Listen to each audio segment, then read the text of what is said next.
Hi നമസ്കാരം. എൻ്റെ internal പ്ലാന്റുകളായ ഓർക്കിഡുകളെ എങ്ങനെയാണ് ടേക്ക് കെയർ ചെയ്യുന്നതെന്നുള്ളതാണ് ഈ വീഡിയോ. എൻ്റെ ഈ ഓർക്കിഡ് പ്ലാന്റുകൾ 4 മാസമായിട്ട് വെളിയിലാണ്. വേനൽക്കാലത്ത് ഞാൻ വെളിയിൽ വെക്കാറുണ്ട്.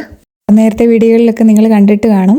ഞാനിത് ഓരോ 15 ദിവസം കൂടുമ്പോഴാണ് ഇതിന് ഇറിഗേഷൻ നടത്തുന്നത്. തവണ പുറത്ത് വെച്ചുള്ള അവസാനത്തെ ഇറിഗേഷനാണ്. ഇതിന് ശേഷം ഇനി വിൻ്റർ സീസൺ വരികയാണ്, അതുകൊണ്ട് അകത്തോട്ട് കയറ്റുകയാണ് എല്ലാത്തിനെയും. പ്രാവശ്യം വെള്ളം കൊടുക്കുമ്പോഴും ഞാൻ ഫെർട്ടിലൈസർ ഉപയോഗിക്കാറുണ്ട്. 4 ലിറ്ററിന് 2 അടപ്പ് ഫെർട്ടിലൈസറാണ് ഞാൻ യൂസ് ചെയ്യുന്നത്.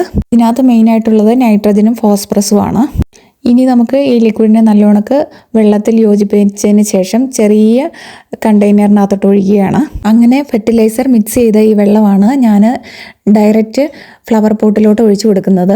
കണ്ടോ, ഇത് ഞാൻ വക്ക് വരെ എല്ലാ ഫ്ലവർ പോട്ടിലും ഒഴിച്ചു കൊടുക്കുകയാണ്.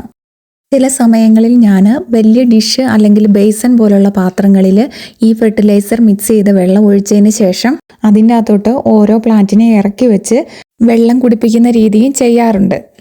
ഏകദേശം 2-2.5 മണിക്കൂർ ഇങ്ങനെ വെള്ളത്തിൽ മുക്കി നിർത്തിയതിന് ശേഷം ഓരോന്നിനെ എടുത്ത് വെള്ളം വാർന്നു പോകാനായിട്ട് ഒരു ട്രേക്കകത്ത് വെക്കും. കണ്ടോ, ഇതുപോലെ. അതിനുശേഷം നമ്മുടെ ഫ്ലവർ പോട്ടിലുള്ള വെള്ളം തിരിച്ച് നമ്മൾ വെള്ളം ഉണ്ടാക്കിയ പാത്രത്തിലോട്ട് തന്നെ ഒഴിക്കുകയാണ്. ഈ വെള്ളം വേസ്റ്റ് ആക്കാതെ മറ്റു ചെടികൾക്ക് ഉപയോഗിക്കാനായിട്ടാണ് ഇതെടുത്ത് വെക്കുന്നത്. അങ്ങനെ എല്ലാ ഫ്ലവർ പോട്ടും കാലിയാക്കിയതിന് ശേഷം ആ പോട്ടുകൾ ഓരോന്നായി എടുത്ത് ക്ലീൻ ചെയ്ത് തുടച്ചു വെക്കുകയാണ്. അതിനുശേഷം നമ്മുടെ വെള്ളമൊക്കെ കുടിച്ച് കുളിച്ച് കുട്ടപ്പരായിരിക്കുന്ന നമ്മുടെ ഓരോ പോട്ടിനെയും എടുത്ത് അതിനകത്തോട്ട് വെക്കാം. അതിനുശേഷം നമ്മൾ ഉപയോഗിച്ച ആ പേപ്പർ കൊണ്ട് തന്നെ അതിൻ്റെ ഓരോ ഇലകളും ഒന്ന് വൃത്തിയായിട്ട് തുടച്ചെടുക്കുവാണെങ്കിൽ നല്ല തിളക്കം കിട്ടും. തന്നെയുമല്ല നല്ല വൃത്തിയായിട്ട് ഇരിക്കുകയും ചെയ്യും. ഇനി അകത്താണല്ലോ ഈ പ്ലാന്റുകളെല്ലാം ഇരിക്കേണ്ടത്. ഇവിടെ ഓർക്കിഡ് മാത്രമല്ല കേട്ടോ, വേറെ ചെടികളും ഉണ്ട്. ഇതൊക്കെ ഞാൻ നാട്ടിൽ നിന്ന് കൊണ്ടുവന്നതാണ്. അങ്ങനെ നമ്മൾ എല്ലാവരെയും തന്നെ വെള്ളമൊക്കെ കുടിപ്പിച്ച് ഇങ്ങനെ വെച്ചേക്കുകയാണ്.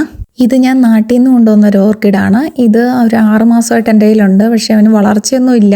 ചകിരിയൊക്കെ വെച്ച് ഇങ്ങനെ വെച്ചുകൊണ്ടിരിക്കുകയാണ്, പക്ഷേ വളരുന്നൊന്നുമില്ല. അങ്ങനെ നമ്മൾ ഒരു 15 ദിവസത്തേക്കുള്ള പരിപാടി എല്ലാവർക്കും വെള്ളമൊക്കെ കൊടുത്ത് ഭക്ഷണമൊക്കെ കൊടുത്ത് റെഡിയാക്കി വെച്ചിരിക്കുകയാണ്. അതുപോലെ ഇവരും അടുത്ത 7 മാസത്തേക്ക് വിൻ്റർ സീസണിലേക്ക് വേണ്ട എല്ലാ സൂര്യപ്രകാശമൊക്കെ സ്വീകരിച്ച് മിടുക്കരായിട്ട് അകത്തേക്ക് കയറുകയാണ്. ജനുവരി മാസത്തോടു കൂടി മുട്ടുകൾ വരികയും ഫെബ്രുവരി മാർച്ചിൽ പൂവിടുകയും അത് ജൂലൈ വരെ നിൽക്കുകയും ചെയ്യും. അപ്പം ഇത്രയേ ഉള്ളൂ. ഇതാണ് എൻ്റെ ഓർക്കിഡ് കഥ.